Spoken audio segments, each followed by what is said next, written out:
Welcome to Senior Moment with Nurse Linda. This is our second segment.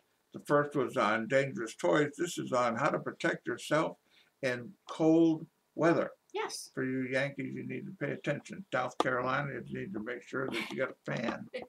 Keep from getting overheated. This is Nurse Linda. This is Dr. Charles Campbell behind the scenes. And you know, she's always smiling and happy. Always. Always. My feet hit the floor in the morning, it's going to be a good day. It's all right. If I wake up, it's a good day. Gives me something to work about. We don't get really bad weather here. It's been, what, 2 years or so since we had a real bad snowstorm? 2 years since we've had a bad snowstorm, and even then, it was not bad weather. Well, it was a couple of days of people driving off the road. Well, yeah, but I mean, it wasn't icy, it wasn't frostbite weather, it wasn't anything like that. It was inconvenient, but it wasn't horrible. What we're going to talk about a little bit is cold weather protection for yourself. There's a lot of things you need to do for your house to protect against cold weather, and we're not going to go into that because I'm not an expert in that area. But some basics about if you live in an area with cold weather or you're not used to the cold weather. I mean, I have neighbors down here, it gets down to about 55, 60 degrees, and they've got hat and mittens on.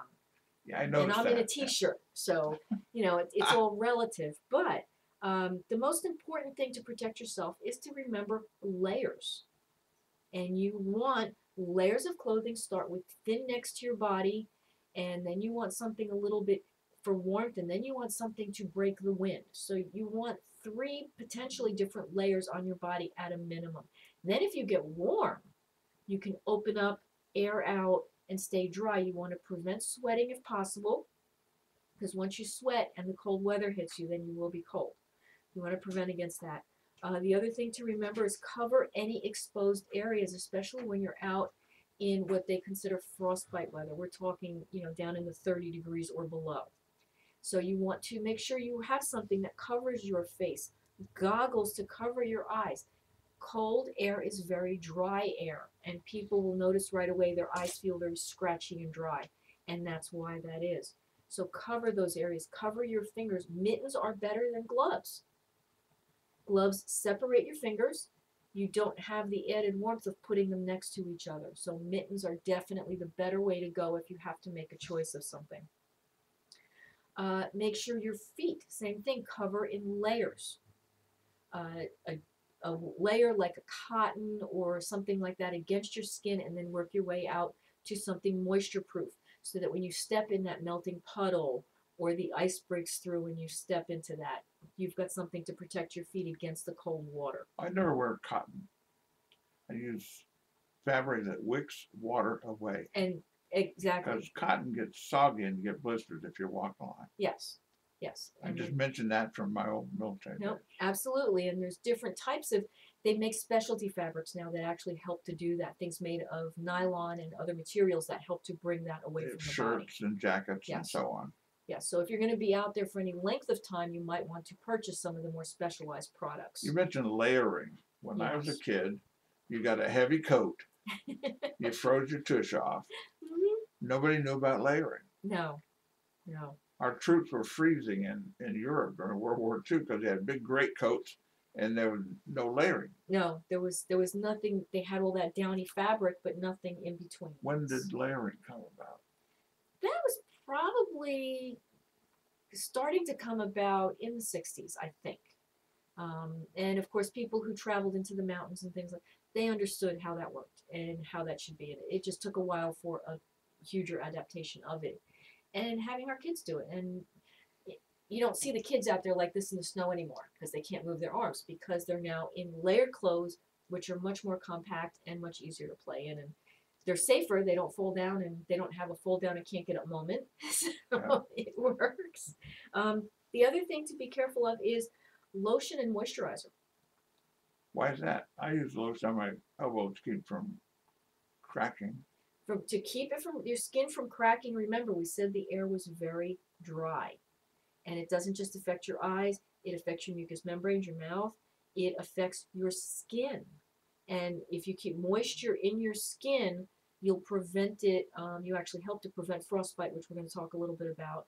but you prevent cracking. Once you crack your skin, you have a portal for infection, and you want to avoid that if you can.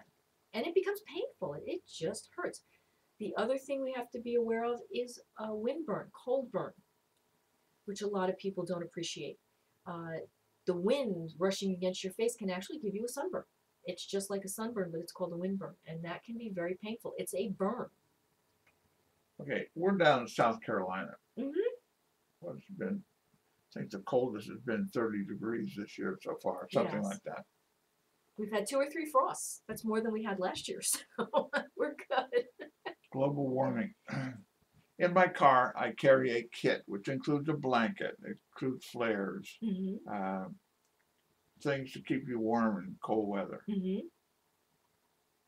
I don't look to using it because it's not going to happen, but if it does get bad, 2 years ago, the weather was 1 week of very cold weather, ice everywhere. Mhm. So I said, screw it, I stayed home Yes. because people were crashing everywhere.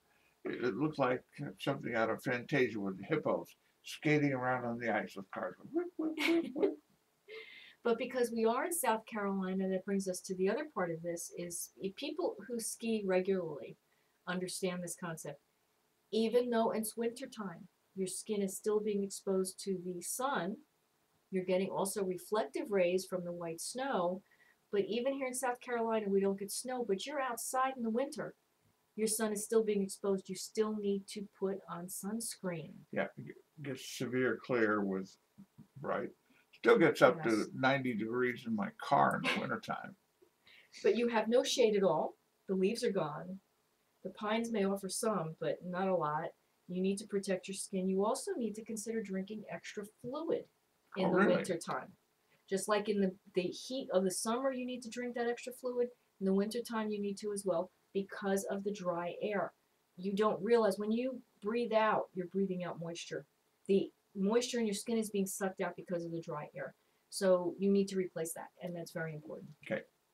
Some advice on using hand cream on your Mhm. hands and your arms and your knees Yes. and your calves. Mm-hmm. Yep, absolutely. You need to, any area that's going to be mostly exposed to the cold, you need to protect that. If your skin feels a little itchy in the wintertime, it needs to be moisturized. That's a sign of dry skin. And people don't recognize that. Oh, I get so itchy. I don't know why. Your skin is dry. Put on lotion. It's going to stop Isn't like that that. right? So my back gets scratches or itches rather. It's going to almost immediate relief. So keep moisturizer around. Find something you like. There's no one type that's better than another. People ask people what they use, and see what might work best for you. What was that stuff you let me try out, that tube of stuff? I like Aquaphor. Aquahu? Aquaphor for very dry skin. I use that on my hands. My grandson uses that on his face. He's got some really bad dry skin, and they put that on his face. Made my hands look 10 years younger. Yes, yes. And some people don't like it. That tends to be a little heavier than some other creams that you can get, and some people don't care for it. Some people use straight baby oil.